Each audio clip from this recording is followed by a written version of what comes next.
There are 4 major classes in Multiverse, and in this video, I'm going to explain the differences between the 4 so you can decide which type of character you like to play. I also heard they're adding a new class. It's called the subscriber class. If you want to see more guides just like this one on Multiverses, click that subscribe button so they can add that new class to the game. Now, generally speaking, a tank is someone who can soak up damage, and in Multiverses, it's not much different from that. The tank class in Multiverses is the hardest class to KO. When we're talking about ring outs or KOs, we're talking about knocking a character off the screen so you can gain a point for your team. Most of the tanks require 100+ damage on them before they're able to fly off of the screen. Now, that's not a written rule. However, most of the time that will be the case. You're gonna have a hard time getting them off the screen because they're so tanky. Another thing that all tanks usually have in common is the ability to block damage or prevent knockback on the character. You'll see characters with armor, with shields, with gray health. These are all things to prevent knockbacks or just block damage entirely. Tanks generally have multiple ways to help or buff their teammates. Usually it's something with like gray health, maybe giving them bonus damage, maybe giving them shields,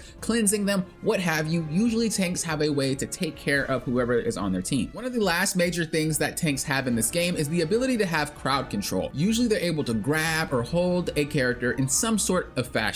Jason will put you in a sleeping bag and he can put multiple people in one sleeping bag. Iron Giant can hold people, Steven can hold people. So these characters generally have ways to hold onto a character so they can't move. Side note, there are some other characters that do it that aren't part of the tank class, but when we're talking about the tank class specifically, every tank has some way to do that. If you're looking to be more supportive rather than being the carry on your team, tanks are a great way to go, especially for beginners, because it's very hard to knock the person out, and no matter what the tank does, usually they are very useful to their teammate because they're designed that way. The next class we're going to talk about are Bruisers. Now, Bruisers in this game, in my opinion, are very strong. I wouldn't say they're broken, but they're very strong and most of them are pretty easy to use. If I had to sum up what a Bruiser is, it's basically all the classes put together in one class. Bruisers can be tanky, Bruisers have projectiles, Bruisers can do combos. Bruisers are pretty much an all-round type of class. Talking about KO potential, Bruisers are the second hardest to KO. You will have to put some damage on these characters before you can knock them off the screen. Another trait that Bruisers usually have is they have some way to amplify their damage or a way to debuff.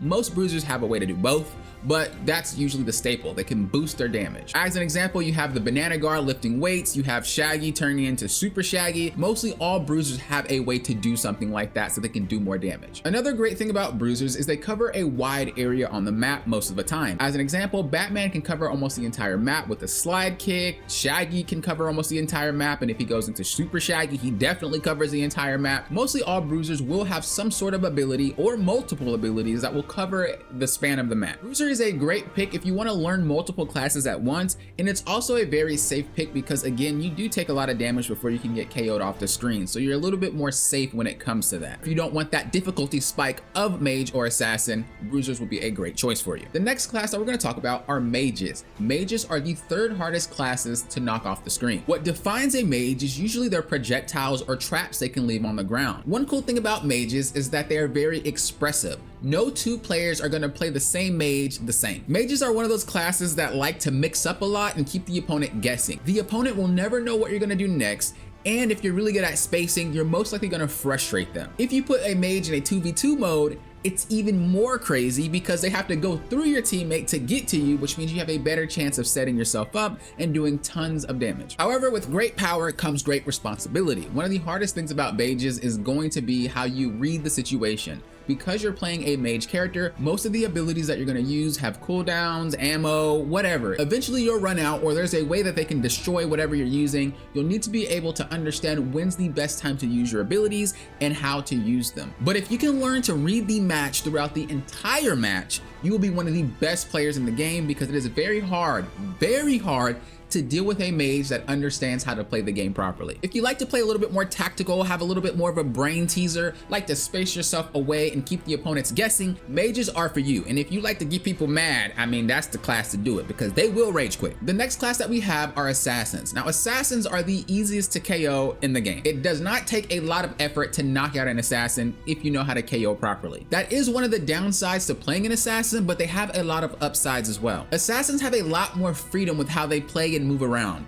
they don't really have to follow the traditional rules of all the other classes. They can pretty much do what they want. Another upside to assassins is they generally have the best combo game aside from all the roles. Combos are a lot easier to do on assassins, and strings are a lot easier to do on assassins. Another thing that assassins usually share in this game are gimmicks. If you don't pay attention to an assassin's gimmicks, they will usually have an upper hand on you. As an example, Arya can transform into other characters. Another example is Finn collects coins to go shopping, gives him speed, defense, and also lets him use something called BMO. This is kind of a good thing and a bad thing. These gimmicks are what makes assassins very strong. However, if the opponent knows how to make sure that that gimmick can't be used, you're kind of in trouble. If you like melee characters, if you like mix-ups, if you like being flashy, if you like doing all types of crazy stuff, assassins are another type of class just like mages where people can't really guess what you're gonna do next because you have so many options. I hope by the time you got to this point of the video, you were able to figure out which class would be best for you. If you wanna see more guides or MultiVersus content in general, make sure you subscribe. It really does help to bring that 5th subscriber class to MultiVersus. Until next time, you know what I always say. Think you guys are doing what?